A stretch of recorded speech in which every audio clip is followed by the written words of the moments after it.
Ya, kita lanjutkan dengan kemarin kita jenis alat-alat bukti ya. Dari akta otentik, akta di bawah tangan. Ini kan waktu S1 udah diajarin, kecuali yang bukan orang hukum ya. Jadi kriteria akta di bawah tangan dan surat biasa yang bukan termasuk dalam pengertian pasal 165 HIR. Dalam pasal 1874 KUHP menyebutkan sebagai tulisan-tulisan di bawah tangan dianggap akta-akta yang ditangani di bawah tangan.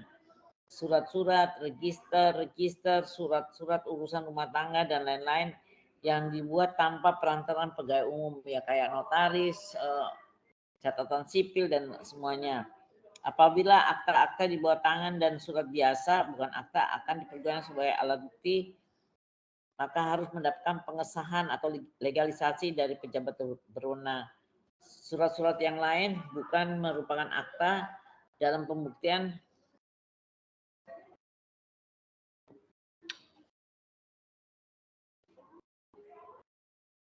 mempunyai nilai pembuktian sebagai bukti bebas dalam arti kata terserah sepenuhnya penilaian dari hakim. Saksi sebagai alat bukti, dasar hukum alat bukti saksi diatur dalam pasal 165 RBG garing 139 HIR sampai dengan pasal 179 RBG garing 152 HIR tentang pemeriksaan saksi. Pasal 306 RBG garing 169 HIR sampai dengan pasal 309 RBG garing 172 HIR tentang keterangan saksi, serta dalam pasal 1895, pasal 1902 sampai dengan pasal 1912 KUH Perdata. Proses pembuktian dengan menghadirkan saksi sangat penting, artinya pihak-pihak yang bersengketa berusaha untuk mengajukan saksi yang dapat membenarkan atau menguatkan dalil-dalil yang dikemukakan di muka persidangan.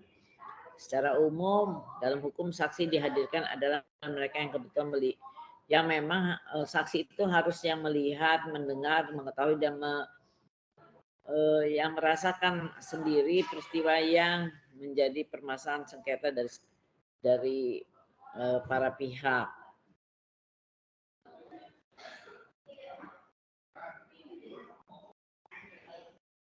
Kemudian yang tidak bisa dikatakan keterangan saksi adalah testimonium de auditu. Jadi keterangan auditu itu juga tidak dianggap karena dia bukan yang melihat, mendengar, tapi mendengar dari orang lain dan merasakan peristiwa itu. Persangkaan, dasar hukum alat bukti persangkaan diatur dalam pasal 310 RBG garing 173 HIR dan pasal 1915 sampai dengan pasal 1922 KUH Perdata. Menyimpulkan terbuktinya suatu peristiwa dari terbuktinya peristiwa-peristiwa lain, ini yang disebut persangkaan. Jadi suatu analisa ya. Bila pembuktian dengan tulisan dan kesaksian itu merupakan pembuktian secara langsung, maka pembuktian dengan persangkaan dinamakan pembuktian secara tidak langsung karena pembuktian yang diajukan tidak bersifat fisik, melainkan diperoleh dari kesimpulan sesuatu hal atau peristiwa yang terjadi di persidangan. Persangkaan selain merupakan kesimpulan yang ditarik oleh hakim dari suatu peristiwa yang dipersengketakan yang disebut dengan persangkaan hakim. Ada pula merupakan ketentuan undang-undang yang mengambil kesimpulan-kesimpulan seperti yang dilakukan oleh hakim yang disebut juga dengan persangkaan undang-undang.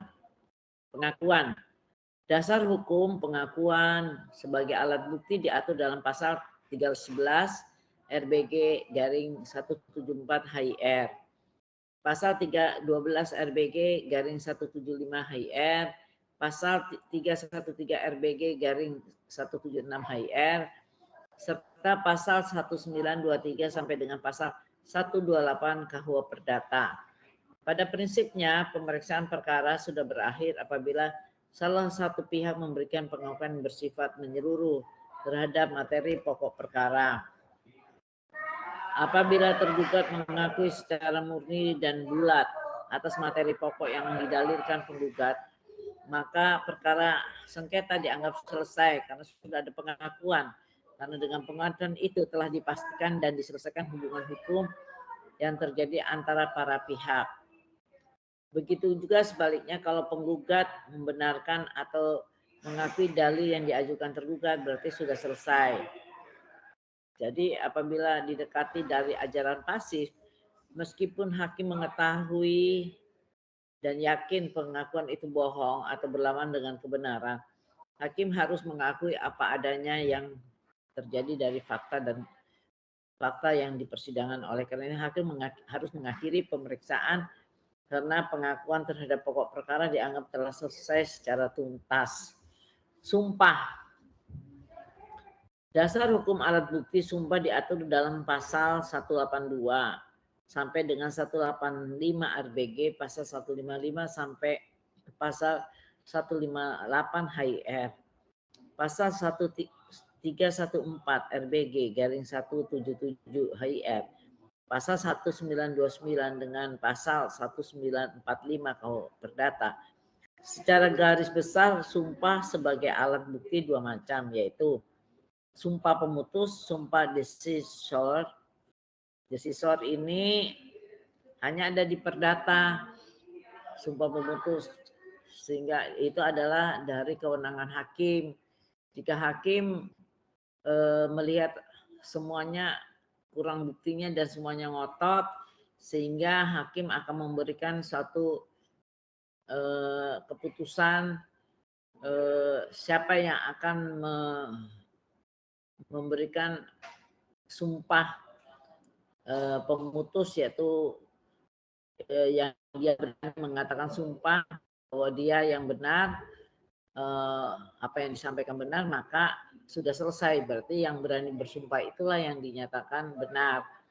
Sebagai contoh dulu masalah warisan yang di kalau nggak salah di Sukabumi ya Sukabumi, antara notaris dengan ahli waris ya. Dan kemudian ahli waris mengatakan itu tidak benar, akta yang dibuat bukan pesanan dari pemaris, tapi notaris mengatakan itu yang dia buat sudah benar dan diberikan oleh hakim hakim untuk sumpah memutus, dan ternyata pihak notaris berani melakukan sumpah yang dia lakukan sumpah pocong di masjid, sehingga dengan dia berani memberikan sumpah akhirnya kasus itu dimenangkan dan kebenarannya ada di tangan notaris, yaitu salah satu pihak memerintahkan pada pihak lawan untuk menggantungkan putusan perkara kepadanya. Yang kedua, sumpah yang oleh hakim karena jabatan diperintah kepada salah satu pihak. Sumpah penambah, pelengkap, sumpah suppletor, dan sumpah penaksir, sumpah tekstual.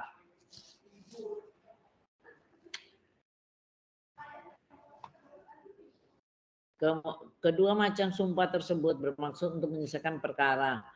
Maka pada pasal 314 RBG garing 177 HIR menyatakan bahwa apabila salah satu pihak telah mengucapkan sumpah baik dalam sumpah penambah atau sumpah pemutus, terhadap pihak tersebut tidak boleh diminta alat bukti lain untuk menguatkan sumpah yang telah diucapkan. Dalam praktek, alat bukti sumpah baru dapat dilakukan apabila kedua belah pihak atau hakim telah putus asa dalam mencari alat-alat bukti lain untuk meneguhkan keterangan kedua belah pihak.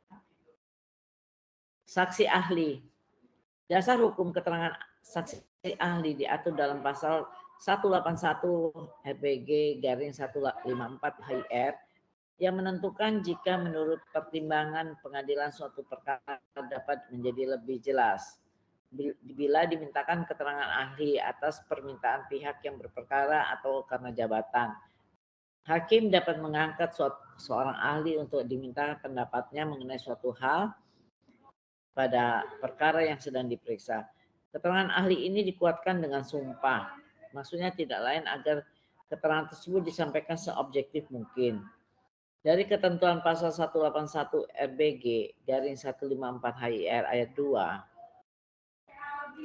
dikatakan bahwa keterangan ahli dapat berbentuk tertulis maupun lisan yang dikuatkan dengan sumpah. Apa yang diterangkan oleh ahli bukan merupakan fakta-fakta atau hal-hal yang dilihat, dialami maupun yang didengarnya sendiri. Untuk itu, hakim bebas menilai tidak diwajibkan menuruti pendapat ahli jika pendapat ahli itu berlawanan dengan keyakinannya. Meskipun demikian tidak berarti pendapat ahli akan begitu saja diabaikan oleh hakim. Apalagi hal-hal yang menyangkut tentang masalah non-hukum yang hanya diketahui oleh ahli dalam bidang tertentu.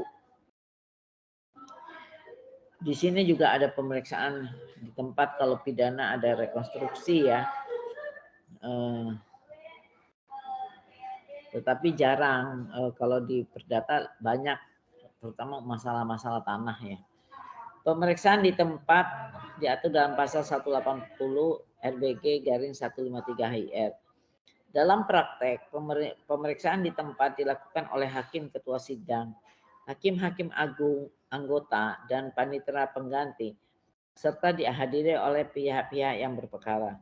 Jika dipandang perlu, pemeriksaan setempat dapat dilakukan dengan mengikutsertakan aparat keamanan, polisi, dan para teknisi seperti juru ukur dan juru gambar dari kantor pertanahan, ya kan, untuk membantu demi kelancaran pemeriksaan di tempat tersebut. Dan apabila letak barang-barang yang hendak diperiksa tersebut di luar wilayah hukum dari pengadilan yang menangani perkara, kewenangan tersebut dapat dilimpahkan kepada hakim wilayah pengadilan, wilayahnya tempat lokasi dari tanah, bangunan atau barang sengketa tersebut.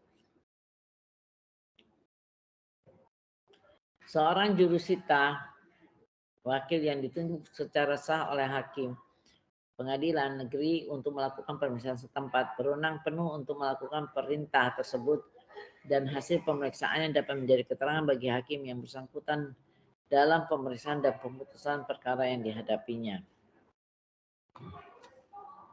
Alat bukti elektronik.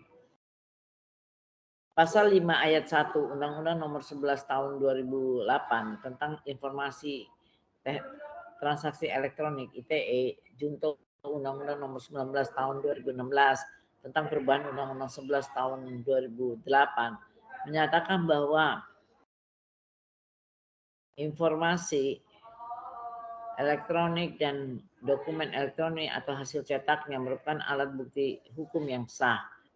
Pasal ini menjadi dasar legitimasi alat bukti elektronik sebagai alat bukti yang bisa digunakan dalam persidangan. Pasal tersebut juga menjelaskan bahwa alat bukti elektronik bisa dibagi menjadi 3. 1. Informasi elektronik. 2. Dokumen elektronik. 3. Hasil cetak dari informasi atau dokumen elektronik.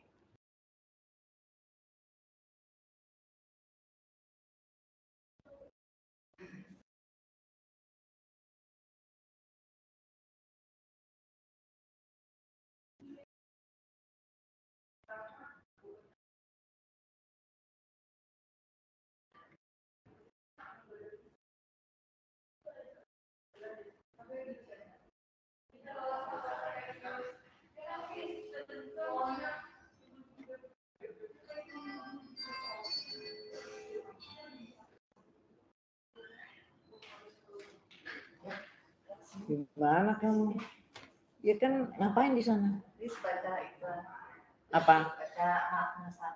Ya kamu nggak disiapin minum kayak apa? Gaya emang lu mau pindah ke sini cuma mau baca gitu gaya-gayaan soal 5 aja lu.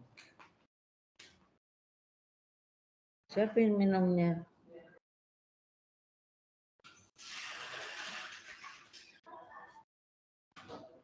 Pasal 5 ayat 2 selanjutnya menyatakan bahwa alat bukti elektronik ini merupakan perluasan alat bukti yang sah sesuai dengan hukum acara yang berlaku di Indonesia. Sehingga alat bukti ini berlaku juga dalam hukum acara kekayaan intelektual yang mempunyai kekuatan pembuktian bebas. Tidak semua informasi maupun dokumen elektronik dapat menjadi bukti karena pasal 5 ayat 4 memberikan batasan-batasan terhadap. Kamu kenapa sih sembunyi sana, sembunyi situ? Apa maksud kamu tuh?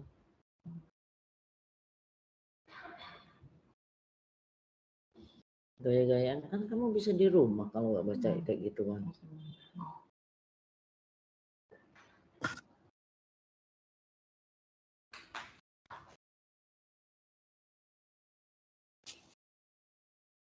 Surat yang menurut undang-undang harus dibuat dalam bentuk tertulis.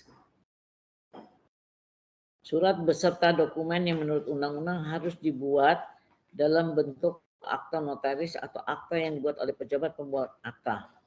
Batasan lain dalam penggunaan alat bukti elektronik adalah adanya putusan Mahkamah Agung Konstitusi nomor 20/PUU strip 14 Romawi garing 2016 yang dalam amar putusannya menyatakan bahwa informasi dan dokumen elektronik sebagai alat bukti dilakukan dalam rangka penegakan hukum atas permintaan kepolisian, kejaksaan, institusi penegak hukum lainnya yang ditetapkan berdasarkan ketentuan Undang-Undang Nomor 31 Ayat 3 Undang-Undang Nomor 11 Tahun 2008.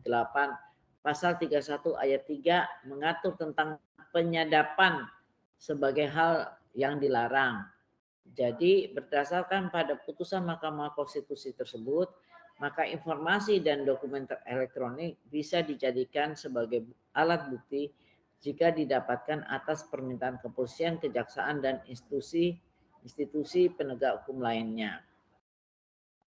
Nah, kita sudah jelas, jadi prosesnya dalam sengketa proses persidangannya, dalam sengketa haki, itu masih banyak masih menggunakan HIR, ya, hukum acara perdatanya. Dan kemudian tapi ada spesifiknya dalam melakukan upaya hukum. Nah, kita bicara bagaimana sih ruang lingkup kekayaan intelektual KI.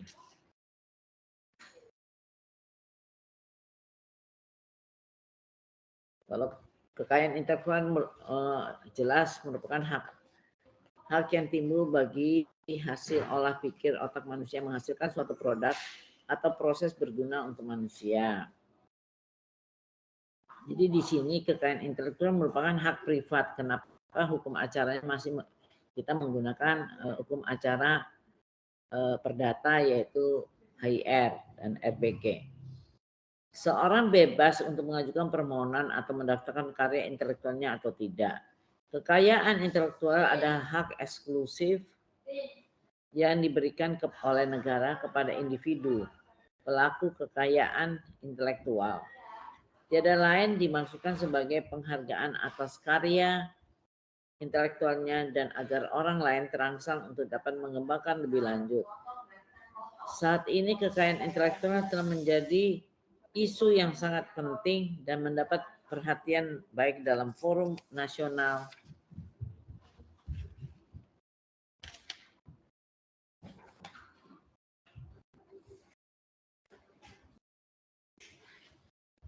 maupun internasional.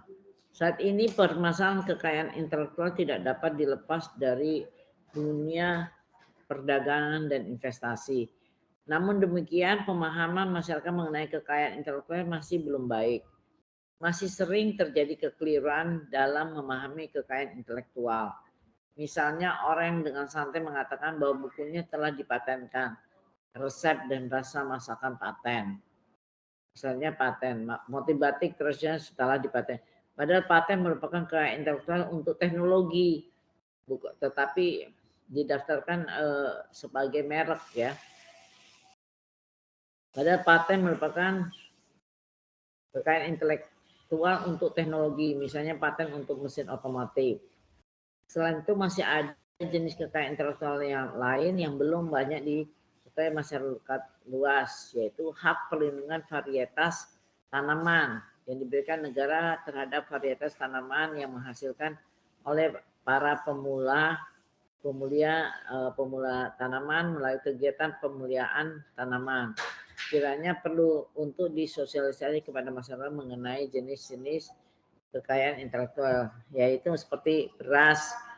Beras itu ada yang bisa ditanam biasanya kan setahun 2 kali. Ini ada bisa ditanam bisa 3 kali setahun, dan itu beras itu juga tidak penuh dengan air, di mana daerah-daerah yang kekurangan air bisa membuat sawah. Jenis-jenis kekayaan intelektual hak cipta. Pengertian hak cipta adalah hak eksklusif pencipta yang timbul secara otomatis berdasarkan prinsip deklaratif setelah suatu ciptaan diwujudkan dalam bentuk nyata tanpa mengurangi pembatasan sesuai dengan ketentuan peraturan perundang-undangan. Adapun dimaksud ciptaan adalah setiap hasil karya cipta di bidang ilmu pengetahuan, seni, dan sastra dihasilkan atas inspirasi, kemampuan pikiran, imajinasi, kecekatan, keterampilan, atau keahlian yang diekspresikan dalam bentuk nyata.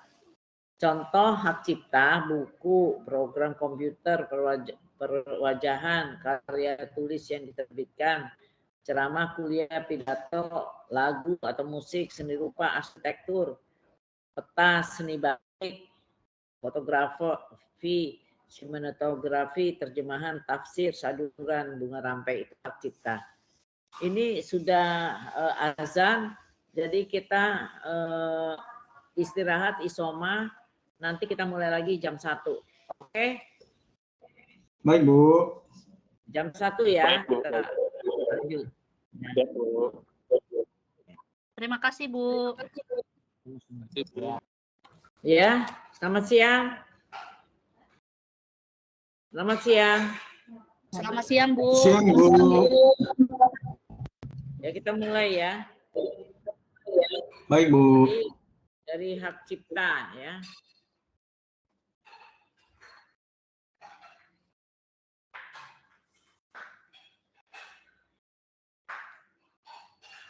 Terus kita mulai dari hak cipta, pengertiannya udah pencipta apa? Pencipta adalah seorang atau beberapa orang yang secara sendiri-sendiri atau bersama-sama menghasilkan suatu ciptaan yang bersifat khas dan pribadi.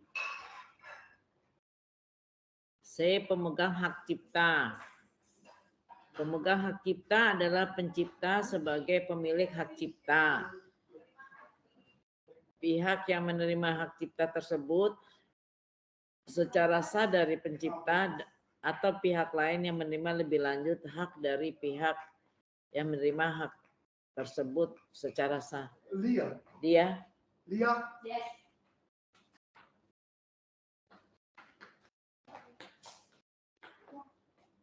Mana itunya tukang listriknya? Tukang listriknya tadi tunggu saya pasti datang. Tunggu datang. Hari ini.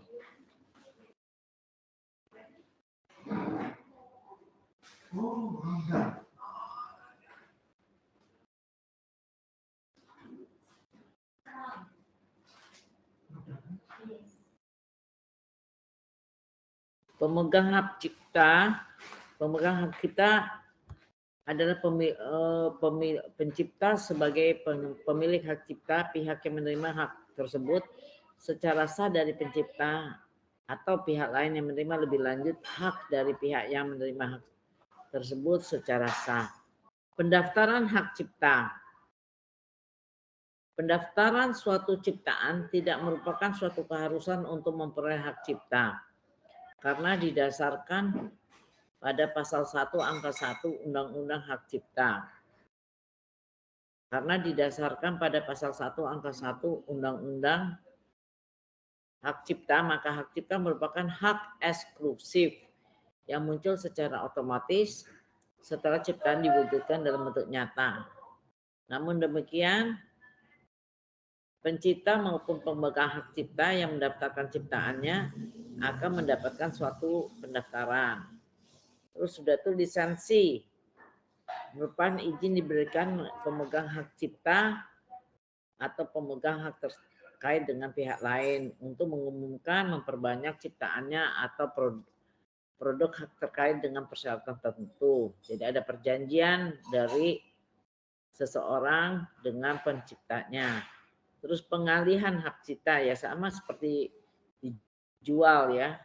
Menjelaskan bahwa hak cipta adalah sebenda bergerak tidak berwujud. Hak cipta dapat dialihkan. Ini kan suatu aset ya, dialihkan baik secara keseluruhan maupun sebagian karena pewarisan, hibah, wakaf, wasiat, perjanjian tertulis. Hak cipta dapat jadi objek jaminan fidusia. Hak cipta hasil kebudayaan yang tidak diketahui penciptanya. Dalam hal ini negara pemegang hak cipta atas karya peninggalan sejarah dan benda nasional lainnya itu folklore dan hasil kebudayaan rakyat yang menjadi milik bersama. Seperti cerita, hikayat, dongeng, tari, karya seni dan termaktub dalam pasal 38 Undang-Undang Hak Cipta dipegang oleh negara. Kemudian hak moral dan hak ekonomi. Hak cipta meliputi hak moral dan hak ekonomi. Hak moral merupakan hak yang melekat pada diri pencipta yang tidak dapat dihilangkan atau dihapus dengan alasan apapun, walau hak cipta atau hak terkait telah dialihkan. Pasal 5 Undang-Undang Hak Cipta menjelaskan bahwa hak moral merupakan hak yang melekat secara abadi pada diri pencipta untuk tetap mencantumkan atau tidak mencantumkan namanya pada salin. Jadi walaupun bisa disebarkan, bisa dimanfaatkan oleh sudah dialihkan, dapat lisensi orang lain, itu tulisannya bahwa itu ciptaan siapa harus tetap ditulis. Itu berkaitan dengan hak moral. Jadi harus dicantumkan sebuah pemakaian ciptaannya untuk umum. Untuk menggunakan nama hiasnya atau samarannya untuk mengubah ciptaannya sesuai dengan kepatutan dalam masyarakat. Untuk mengubah judul dan anak judul ciptaan. Dan untuk mempertahankan haknya dalam hal distorsi ciptaan, mutilasi ciptaan, modifikasi ciptaan, dan hal bersifat merugikan kehormatan atau reputasinya. Di pasal 8 Undang-Undang Hak Cipta menjelaskan bahwa hak ekonomi adalah hak eksklusif pencipta atau pemegang hak cipta untuk mendapatkan manfaat ekonomi atas ciptaannya. Jangka waktu perlindungannya itu 70 tahun setelah penciptaan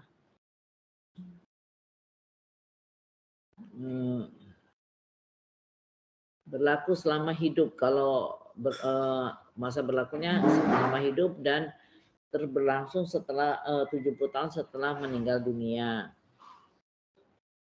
Prosedur permohonan hak cipta itu kita bisa lihat di Menteri Hukum dan HAM ya, di Dirjen Haki. Prosedur permohonannya pencatatan lebih populer dengan istilah pendaftaran hak cipta.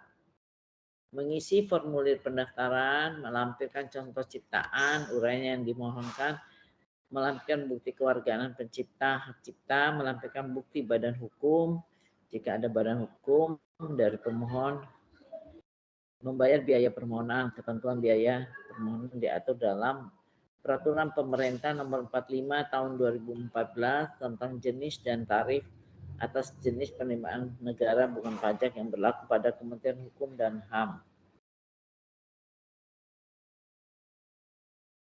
Kemudian kita bicara tentang paten.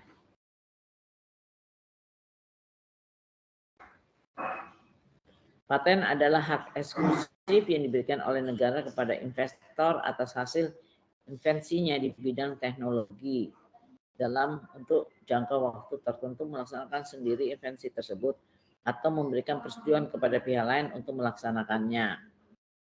Hak yang dimiliki pemegang paten. 1. Dalam hal paten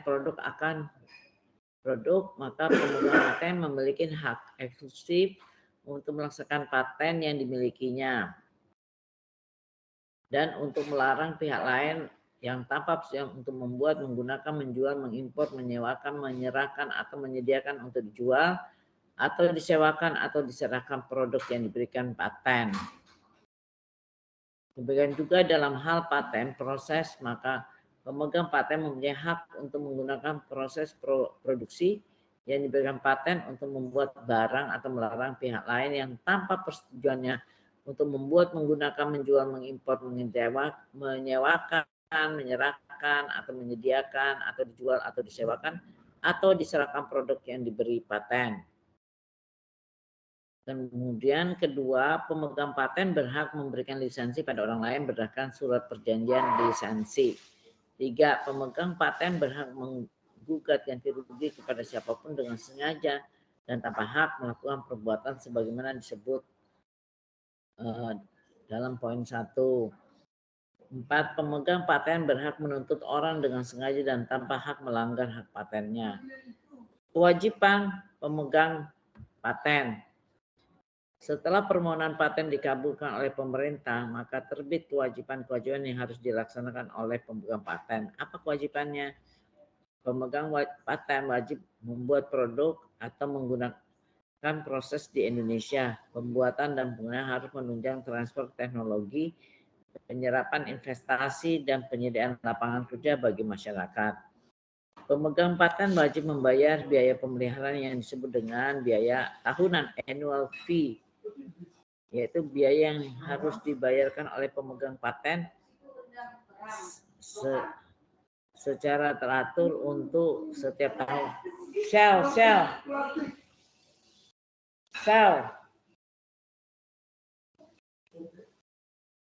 Jadi kamu nggak usah ikut-ikutan. Ya ngapain lo ikut-ikutan? Jadi shell. Yes. No shell. Fish. Lokan is shell.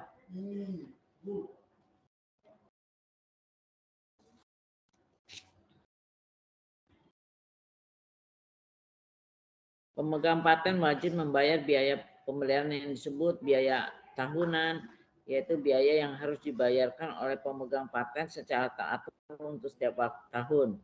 Di beberapa negara, biaya tahunan ini dikenal juga dengan biaya pemeliharaan.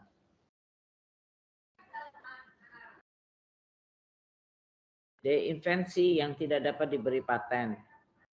Tidak semua invensi dapat diajukan permohonan paten. Pasal 9 Undang-Undang Nomor 13 Tahun 2016 menjelaskan invensi yang tidak dapat diberikan paten yaitu meliputi 1. Proses atau produk yang pengumuman dan penggunaannya atau pelaksanaannya bertentangan dengan perundang-undangan yang berlaku, moralitas, agama, ketertiban umum, atau kesusilaan. 2. Metode pemeriksaan, metode diagnosa, perawatan untuk medis, pengobatan dan pembedahan yang diterapkan terhadap manusia dan hewan. 3. Teori dan metode di bidang ilmu pengetahuan dan matematika. 4. Semua makhluk, manusia, hewan, dan tanaman hidup kecuali jasad renik, makhluk hidup yang berukuran sangat kecil dan tidak dapat dilihat secara kasat mata, melainkan harus dengan bantuan mikroskop. Contohnya amuba, ragi, virus, dan bakteri. 5. Proses biologis yang esensial untuk memproduksi tanaman atau hewan, kecuali proses non-biologis atau proses mikrobiologis. Dalam hal ini, proses biologis yang dimaksud yaitu proses penyilangan yang bersifat konvensional atau alami, misalnya melalui teknik stek, cangkok, atau penyerbukan yang bersifat alami. Sedangkan yang dimaksud dengan proses biologis atau mikrobiologis adalah proses memproduksi tanaman atau hewan yang bersifat transgenik, rekayasa genetika yang dilakukan dengan menyertakan proses kimia, fisika, penggunaan dasar unik, atau bentuk rekayasa genetika lainnya. sistem first to file. Sistem first to file merupakan sistem pemberian paten yang menganut mekanisme bahwa seorang yang pertama kali mengajukan permohonan paten dianggap sebagai pemegang paten bila persyaratannya sudah dipenuhi. Penggunaan sistem ini dipertegas dalam penjelasan pasal 34 Undang-Undang Paten. Berdasarkan pada sistem ini, maka untuk memperoleh paten atas sebuah invensi harus didaftarkan terlebih dahulu. Apabila untuk satu invensi yang sama ternyata diajukan lebih satu permohonan paten oleh pemohon yang berbeda, maka hanya permohonan yang diajukan pertama atau terlebih dahulu yang dapat diterima.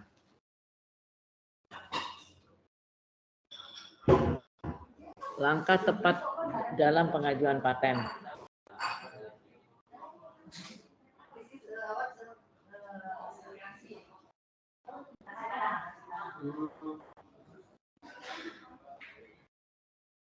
Satu, melakukan penelusuran untuk mendapatkan informasi teknologi terdahulu dalam bentuk invensi yang sama yang memungkinkan ada kaitannya dengan invensi yang diajukan, sehingga dapat diketahui adanya perbedaan antara teknologi yang akan diajukan paten dengan teknologi terdahulu. Melalui analisis atau kajian untuk mengetahui apakah ada ciri khusus dari invensi yang diajukan paten dengan invensi terdahulu. 3, mengambil keputusan, yaitu apabila ciri khusus yang akan diajukan yaitu paten berbeda dengan teknologi itu, maka permohonan paten dapat diajukan. Sebaliknya, apabila ditemukan ciri khusus pada invensi yang akan diajukan berbeda dengan teknologi terdahulu, maka sebaiknya tidak perlu mengajukan permohonan karena akan rugi biaya, waktu, dan tenaga. Tahap permohonan paten. Pengajuan permohonan paten ke Direktorat Jenderal Dirjen Haki dilakukan dengan tahapan sebagai berikut. Pengajuan permohonan, pemeriksaan administratif, pengumuman permohonan paten, pemeriksaan substansi, pemberian dan penolakan. Pengalihan paten. Paten atau pemiliknya paten dapat beralih atau dialihkan baik seluruh maupun sebagian karena pewarisan, hibah, wasiat, perjanjian tertulis, atau sebab-sebab yang lain dibenarkan oleh perundang-undangan. Ada lisensi paten, ada jangka waktu perlindungan paten.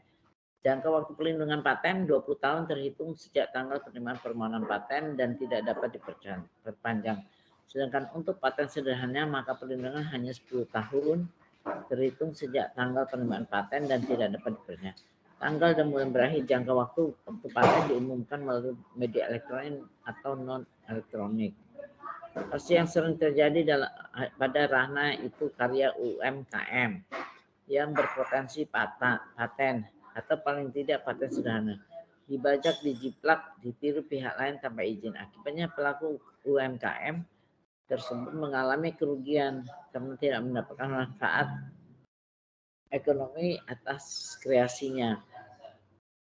Sementara itu, pihak lain yang tidak bersusah payah melakukan penelitian dan uji coba memakan biaya tidak sering menikmati hasilnya. Biaya kenyataan dan ketidakadilannya semacam itu pelaku UMKM sebenarnya tidak berkenan dan menuntut keadilan, tapi apabila mereka tidak memilih pengetahuan di bidang paten. Nah, ini yang paling sering adalah merek dan indikasi geografis. Pengertian jenis dan fungsi geografis merek merupakan suatu tanda disebut dapat ditampilkan secara grafis berupa gambar, logo, nama, kata, huruf, angka, susunan warna dalam bentuk 2 dimensi dan 3 dimensi, suara, hologram, atau kombinasi dari 2 atau lebih unsur membedakan barang dan jasa yang diproduksi oleh orang atau badan hukum dalam kegiatan perdagangan barang dan jasa. Jadi merek itu brands ya, pengenal terhadap barang itu. Di sini dinyatakan sebagai tanda pengenal, sebagai alat promosi, sebagai jaminan atas mutu barangnya, menunjukkan asal barang, Terus kemudian pihak yang mendaftarkan merek dan fungsi pendaftaran, yaitu bisa orang, bisa badan hukum, beberapa orang, atau badan hukum pemilihan bersama. Fungsi pendaftaran adalah sebagai alat bukti bahwa bagi pemilik yang berhak atas merek itu. Kedua, sebagai dasar penolakan terhadap merek yang sama keseluruhan atau sebagian, sebagai dasar untuk mencegah orang lain memakai merek yang sama atau keseluruhan. Hal yang menyebabkan merek tidak dapat didaftarkan. Kenapa? Berdasarkan pada pasal 20 Undang-Undang Merek, maka sebuah merek tidak dapat didaftarkan apabila satu, bertentangan dengan ideologi negara, peraturan perundang-undangan, moralitas, agama, dan kesusilaan atau ketertiban umum. Dua, sama dengan berkaitan dengan atau hanya menyebut barang dan jasa yang dimohonkan pendaftarannya. Tiga, memuat unsur yang dapat menyesatkan masyarakat tentang asal, kualitas, jenis, ukuran, macam, tujuan penggunaan barang dan jasa yang dimohonkan. Empat, memuat keterangan yang tidak sesuai dengan kualitas, manfaat, atau khasiat dari barang dan jasa yang diproduksi. Lima, tidak memiliki daya pembeda. Enam, merupakan nama umum dan lambang milik umum.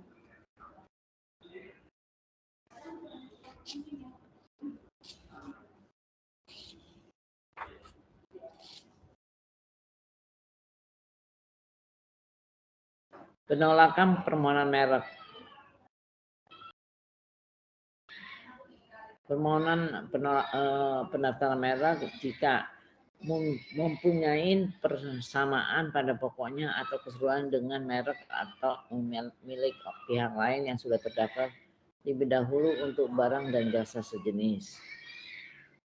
Dua, mempunyai persamaan pada pokoknya atau keseluruhan dengan merek yang sudah terkenal milik pihak lain atau barang dan jasa sejenis, atau barang dan jasa yang tidak sejenis sepanjang memenuhi persyaratan tertentu diterapkan oleh peraturan pemerintah. Tiga, mempunyai persamaan pada pokoknya atau keseluruhannya dengan indikasi geografis yang terdaftar. Empat, merupakan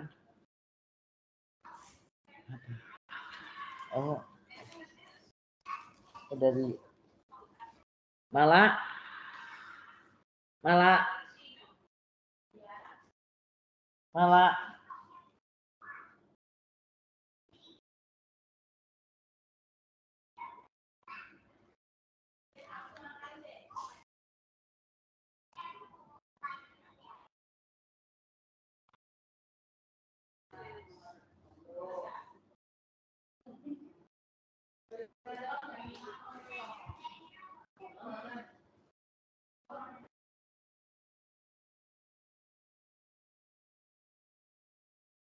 3, mempunyai persamaan pada pokoknya atau keseluruhan dengan indikasi geografis yang sudah terdaftar. 4, merupakan atau menyertai nama orang terkenal, foto atau nama badan hukum yang dimiliki orang lain, kecuali atas persetujuan tertulis dari yang berhak. 5, merupakan tiruan atau menyertai nama atau singkatan nama, bendera, lambang atau simbol atau emblem negara atau lembaga nasional maupun internasional, kecuali atas persetujuan tertulis dari pihak berwenang. 6, merupakan tiruan atau menyertai cap atau stempel resmi yang digunakan oleh negara atau lembaga pemerintah kecuali atas persetujuan tertulis dari pihak berwenang. Pengajuan permohonan pendaftaran merek. 1, mengajukan pendaftaran merek dalam rangkap 4 ketik di bahasa Indonesia pada bangko formulir permohonan yang telah disediakan dan ditandatangani oleh pemohon atau kuasanya. 2, surat permohonan pendaftaran merek, fotokopi KTP, dilegalisir, fotokopi akte pendirian badan hukum yang disahkan notaris apabila pemohon adalah badan hukum, surat kuasa khusus apabila permohonan melalui kuasa, tanda biaya permohonan 20 lembar tiket merek, dan surat bahwa merek yang dimintakan data adalah miliknya. Beralih. Merek terdaftar dapat beralih atau dialihkan dengan cara pewarisan wasiat, hibah, perjanjian atau suatu lain yang dibenarkan oleh perundang-undangan. Kemudian jangka waktu perlindungan merek terhadap itu 10 tahun berlaku surut sejak tanggal penerimaan dan permohonan pendaftaran merek. Atas permohonan pemilik merek, jangka waktu perlindungan merek terhadap itu dapat diperpanjang untuk jangka waktu yang sama. Jadi 10 tahun, 10 tahun, 10 tahun. Lisensi merek terdaftar. Pemilik merek terdaftar berhak memberikan lisensi kepada pihak lain dengan perjanjian dengan bahwa penerimaan lisensi akan menggunakan merek tersebut untuk sebagian besar atau seluruh jenis barang atau jasa. Perjanjian lisensi wajib dimohonkan pencatatan pada Ditjen Haki ya. Kemudian rahasia dagang, desain tata letak sirkuit terpadu, kemudian desain industri. Ketujuh itu ada perjanjian perlindungan varietas tanaman.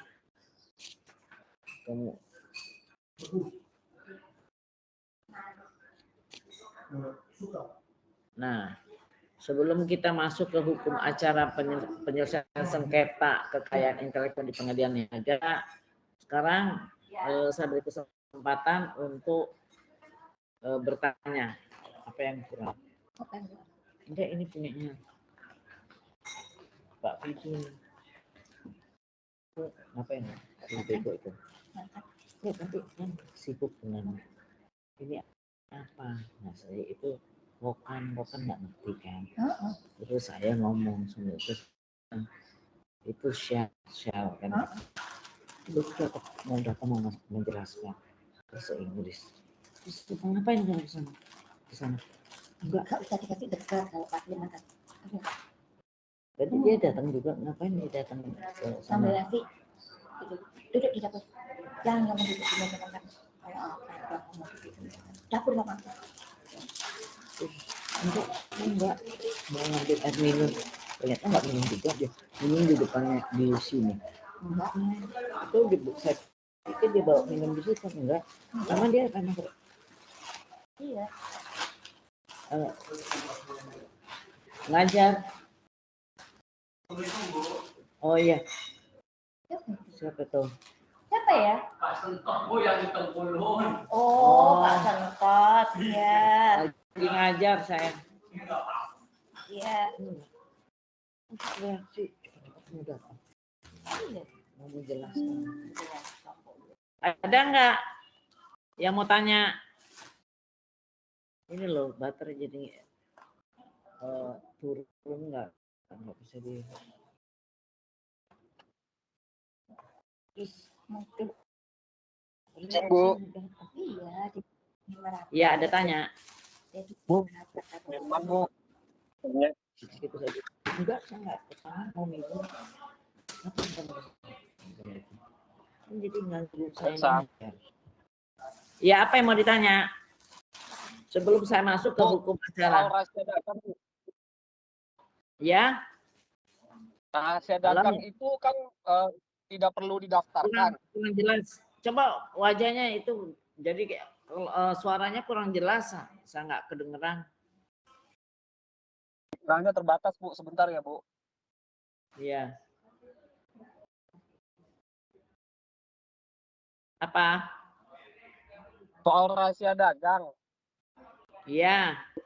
Nah, rahasia dagang itu kan tidak perlu didaftarkan ya Bu? Oh enggak.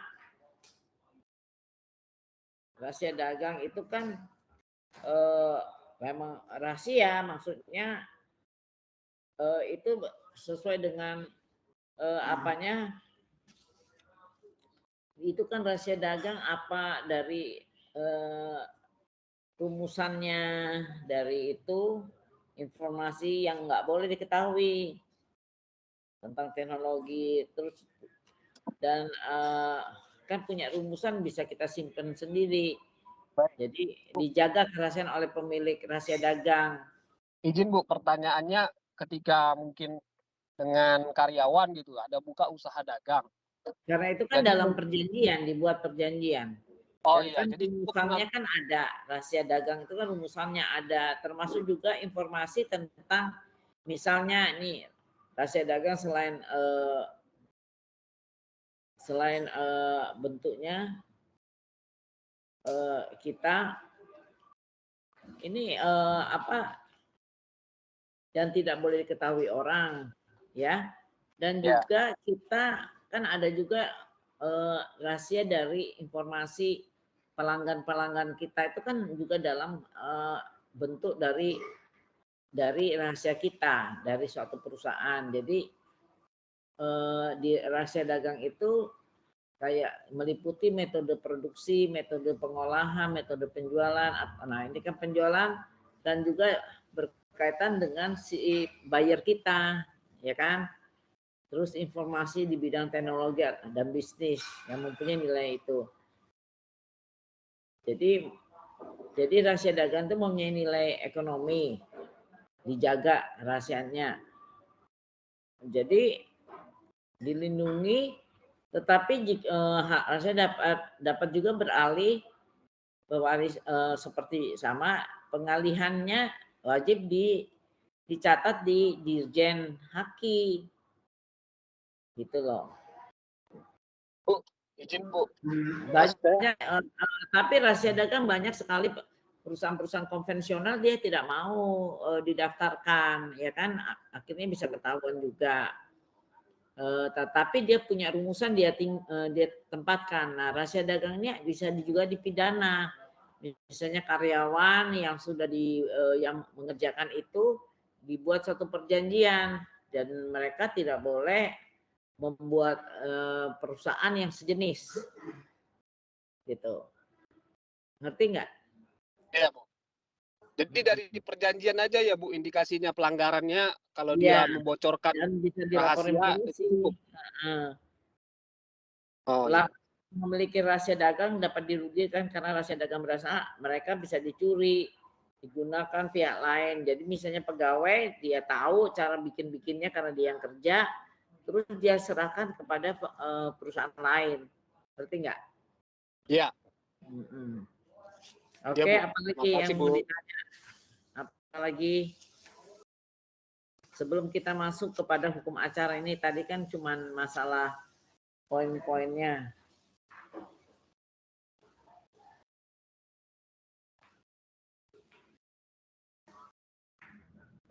Suruh angkat itunya mejanya ke sini. Iya kan itu dua-duanya di sana. Satu aja kan meja ini.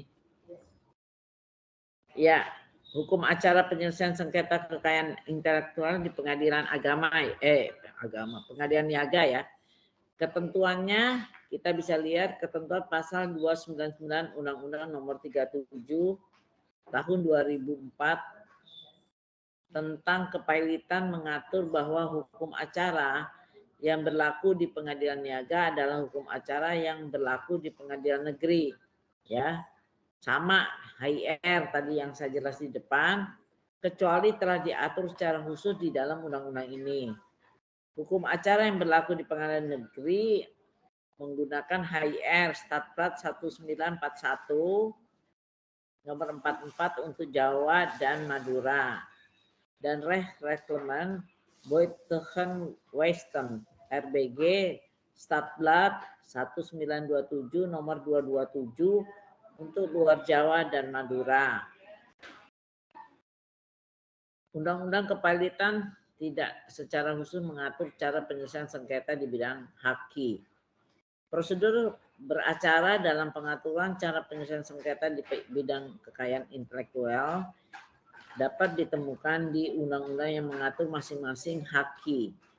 Cara penyelesaian di bidang haki antara lain penyelesaian sengketa hak cipta diatur dalam Undang-Undang Nomor 28 tahun 2014 tentang hak cipta. Penyelesaian sengketa di bidang hak merek diatur di dalam Undang-Undang Nomor 20 tahun 2016 tentang merek indikasi geografis. Penyelesaian sengketa di bidang hak paten diatur dalam Undang-Undang Nomor 13 tahun 2016 tentang paten. Cara penyelesaian sengketa di bidang perlindungan varietas tanaman diatur di dalam Undang-Undang Nomor 29 Tahun 2000 tentang perlindungan varietas tanaman. Penyelesaian sengketa di bidang desain tata letak sirkuit terpadu diatur dalam Undang-Undang Nomor 32 Tahun 2000 tentang desain tata letak sirkuit terpadu, serta penyelesaian sengketa di bidang desain industri diatur dalam Undang-Undang Nomor 31 Tahun 2000 tentang desain industri. Penyelesaian sengketa merek dan indikasi geografis, tuntutannya 1. Gugatan ganti rugi dan atau penghentian semua perbuatan berkaitan dengan penggunaan merek tersebut. Itu diatur dalam pasal 83 ayat 1 Undang-Undang Nomor 20 Tahun 2016. Dibantu dong beres-beres.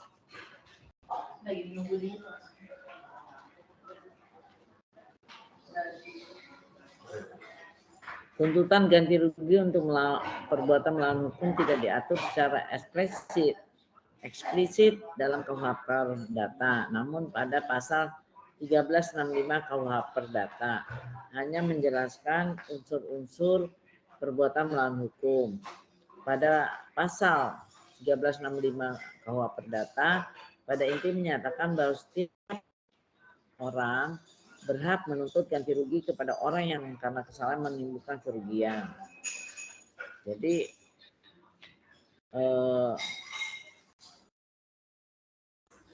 harus melalui pengadilan niaga. Tata caranya gimana sih gugatan di pengadilan niaga?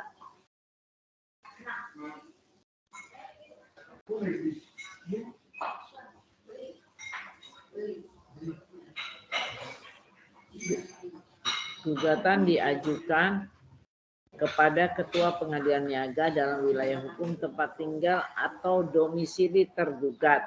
Itu bisa dilihat di pasal 118 HIR.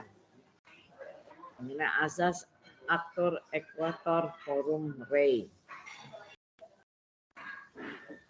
Jika tergugat bertempat tinggal di luar wilayah Indonesia, gugatan bisa diajukan di Pengadilan Niaga Jakarta Pusat. Panitera kita mendaftarkan sekarang banyak e-court ya, sudah melalui e-court.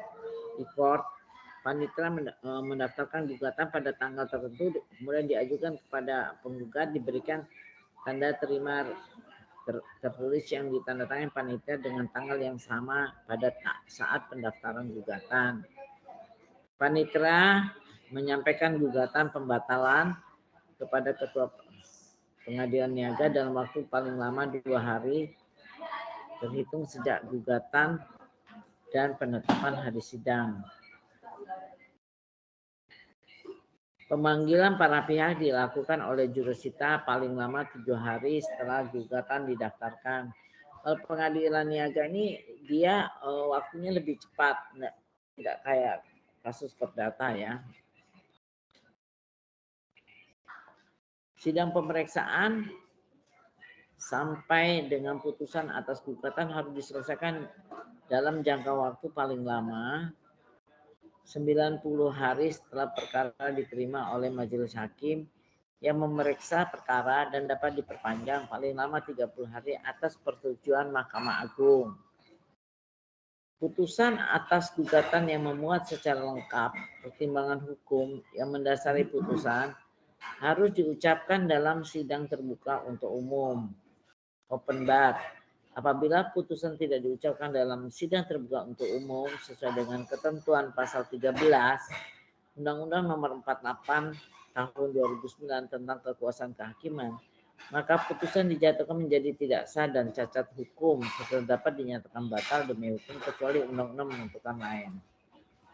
Isi putusan pengadilan niaga wajib disampaikan oleh jurusita kepada para pihak paling lama 14 hari setelah putusan atas gugatan diucapkan. Tata cara juga merek ini berlaku secara mutandis terhadap gugatan indikasi geografis. Artinya, syarat dan tata cara mengajukan gugatan hingga dijatuhkan putusan oleh majelis hakim dalam perkara gugatan pelanggaran merek juga diterapkan dalam gugatan indikasi geografis. Setelah putusan pengadilan niaga dijatuhkan, telah diatur pada pasal 87 bahwa bagi pihak yang berkeberatan terhadap putusan pengadilan negeri ini dapat mengajukan langsung kasasi. Dia tidak ada banding tapi kasasi. Ya. Di dalam pengadilan niaga ini dalam proses adanya dikenal dengan penetapan sementara. Tujuannya apa? Menerbitkan surat penetapan sementara. Tujuannya A, pencegahan masuknya barang yang berkaitan dengan pelanggaran hak merek ke jalur perdagangan. B, penyimpanan alat bukti berkaitan dengan pelanggaran merek tersebut. C, pengamanan dan pencegahan hilangnya barang bukti oleh pelanggar dan penghentian pelanggaran guna mencegah kerugian. Jadi ini hal-hal yang mendesak ya, jadi ada penetapan sementara. Kemudian setelah putus, jika tidak terima dia bisa kasasi. Permohonan kasasi diajukan paling lama 14 hari setelah tanggal putusan dimohonkan kasasi diucapkan atau diberikan, kemudian menyatakan kasasi dan permohonan kasasi itu dibuat memori kasasi, harus disampaikan dalam waktu 14 hari juga. Jadi terhitungnya adalah 30 hari setelah putusan sudah nyatakan kasasi dan sudah mendaftarkan memori kasasinya. Dan kemudian panitera juga akan memberikan kepada termohon kasasi paling lama 2 hari setelah memori kasasi diterima oleh panitera. Termohon kasasi wajib membuat kontra memori kasasi kepada panitera terhitung 14 hari setelah tanggal termohon kasasi menerima memori kasasi. Ya. Dan panitera wajib menyampaikan kontra memori setelah di 14 hari itu dimasuk kontra memori terdaftar, kemudian panitera wajib memberikan kontra memori kasasi pada pemohon kasasi paling lama 7 hari setelah kontra memori kasasi diterima oleh panitera.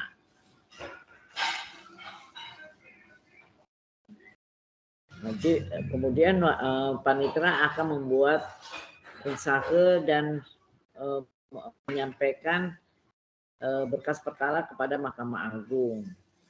Kemudian disidangkan di Mahkamah Agung dalam jangka 90 hari sejak tanggal permohonan kasasi.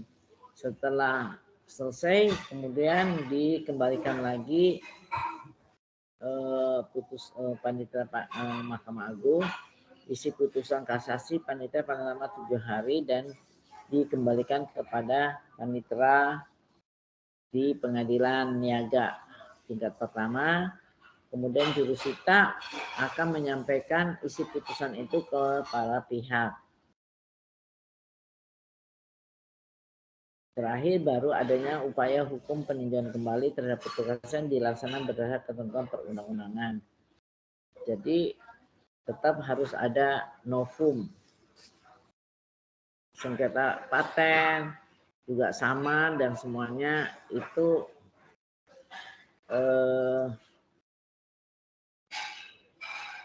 dilakukan hanya 1 kali mengikuti dalam pengadilan niaga. Jadi setelah tingkat pertama diputus, dia hanya 1 kali mengajukan kasasi dan kemudian bisa juga mengajukan PK. Tapi untuk merek hanya 1 kali upaya sampai di kasasi aja. Nah, sampai sini ada pertanyaan atau tidak? Halo? Ada yang mau ditanya atau tidak? Kalau nggak ada, saya akan memberikan tugas. Kok ini ada mood? Halo?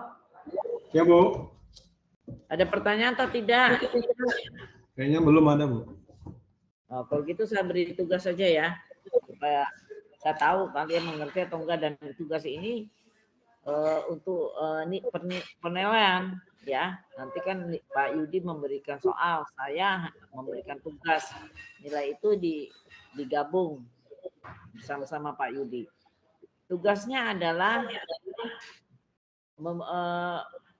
mencari putusan-putusan, terserah apakah merek, apakah paten, atau yang lain, hak cipta yang sudah inkrah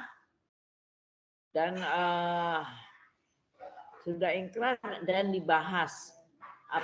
Isi putusan itu apakah sudah memenuhi syarat atau tidak, ya, berdasarkan aturan-aturan hukum yang berlaku. Jadi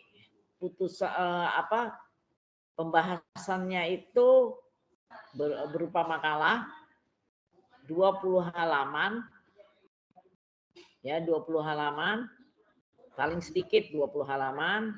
Kasusnya dijelaskan, tingkat pertama seperti apa, tingkat kedua tingkat kasasi bagaimana, terus baru kalian mencantumkan dasar hukumnya, kenapa mereka bisa kasasi, apakah dia mengajukan kasasi ini sudah sesuai 14 hari atau mereka lewat dari 14 hari. Kalau lewat, kenapa, itu dilihat semuanya. Nah, jadi semuanya berdasarkan kasus, karena saya ngajari masalah penyelesaian sengketa kekayaan intelektual ya. Jadi bab pertama itu kalian menjelaskan apa yang akan dibahas, kenapa dibahas, kemudian dibuat rumusan masalahnya 1 atau 2, paling banyak 2, 1 aja nggak apa-apa. Kemudian bab 2 isinya tentang keputusan daftar pustaka, tapi bukan judulnya daftar pustaka, tapi isinya, yaitu dengan menjelaskan dasar-dasar hukumnya, terus informasi yang kalian dapat dari mana, selain dasar hukum, terus kemudian perolehan dari teori hukumnya, itu semuanya ada di bab 2. Bab 3 itu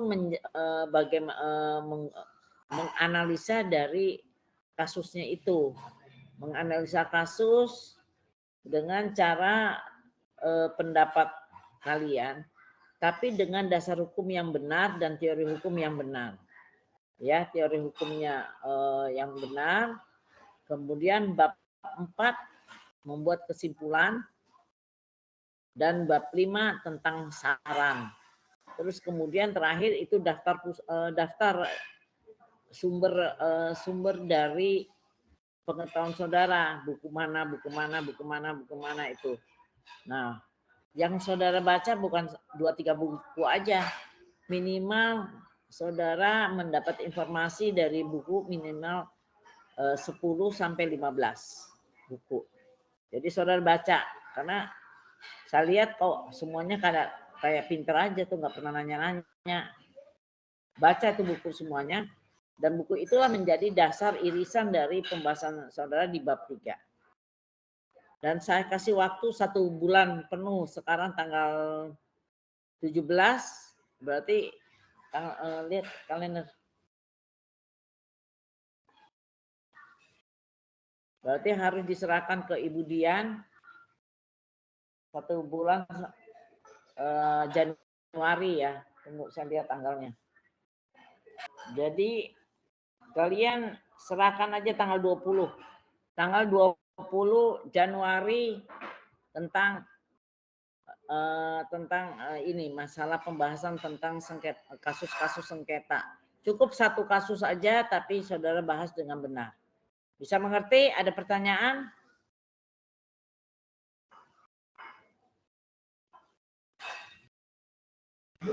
Halo? Cukup, Bu. Cukup ya.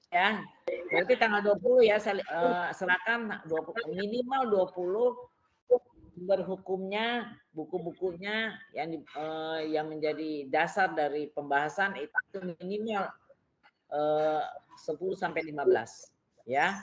Oke, terima kasih perhatiannya, semoga kalian mengerti soal haki. Wassalamualaikum warahmatullahi wabarakatuh.